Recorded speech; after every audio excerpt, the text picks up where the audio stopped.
হতে হাতিতে ওই সুনা নাই। সুর নাড়ায়। সুনা নাই। সুর নাড়ায়। নারাই। হতে হাতিটি ওই সুর নাড়ায়। হতে হাতিতে ওই সুনা নাই। গুড। এবার বাক বাকুম পায়রা ছড়াটা বলো। বাঘ বাকুম পায়রা, পায়রা একটা বয়রা, কথা কানে যাই না, বলবে কালকে চলবে জাদুর পালকি। ও বুঝি তুই খাস কি? খিচুড়ি আমি খাই না, পিঠার যদি পাই অন্যের ঘরে খাবো খাই।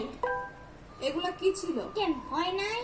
এগুলা পড়েছিলাম এতদিন। না, কিন্তু তোমার কাছ থেকে এটা বেশি সুন্দর না, বলো? ইয়ামিনের বাচ্চা। সাম্বার বাচ্চা।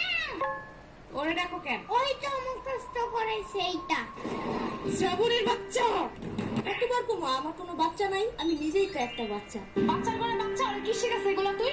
আমি না, এই কবিতা ফয়সাল বানাইছি। ফয়সালের বাচ্চা। লেখা লাভ নাই, ও বাসায় নাই। নেক্সট কবিতা লেখার জন্য খোলা প্রকৃতির কাছে গেছে, ওই যে বর্ডারিং এর পাশে।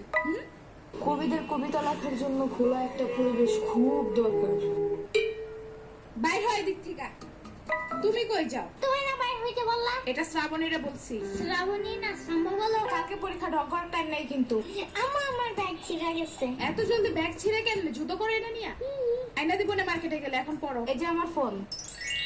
এই যে আমার ট্যাব। তোমার ফোনের থেকে অনেক বেশি বড়। ফোনের সাইজ দেখতে বলি নাই। আমি এখন পুলিশে কল দিব। পুলিশ কেন? পরীক্ষায় ফেল করলে জেলে ভরে রাখবে। সারাদিন জোর করে বাদাম বাদাম গান শোনাবে। রাত্রে ঘুমানোর সময় ফিটারও দেয় না ওনারা।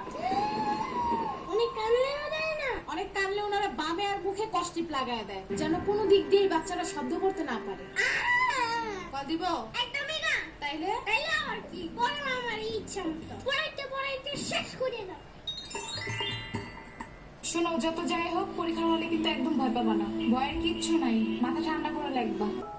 সারাদিন ভয় দেখায়, এখন শিশু বলে বই পাবো না একদম। কেন ছোট্ট মানুষ একটু বুঝায় বলা যায় না? এসব কাহিনীর কারণে পরীক্ষা মানেই ভয়ানক কিছু, এই ধারণা মাথা থেকে বাইরে হতে চায় না। বড় হওয়ার পরেও না, হাজারবার পড়ার পরেও বাচ্চারা সব ভুলা যায়। পড়াই তো হবে এমনি।